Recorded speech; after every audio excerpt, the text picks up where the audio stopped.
Narrated by Umar bin al-Khattab. Once a Jew said to me, O the chief of believers, there is a verse in your holy book which is read by all of you Muslims, and had it been revealed to us, we would have taken that day on which it was revealed as a day of celebration.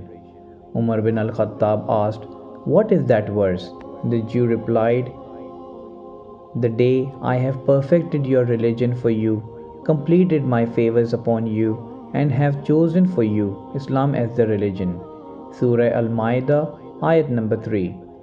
Umar replied, No doubt, we know when and where this verse was revealed to the Prophet ﷺ. It was Friday, and the Prophet was standing at Arafah, that is the day of Hajj.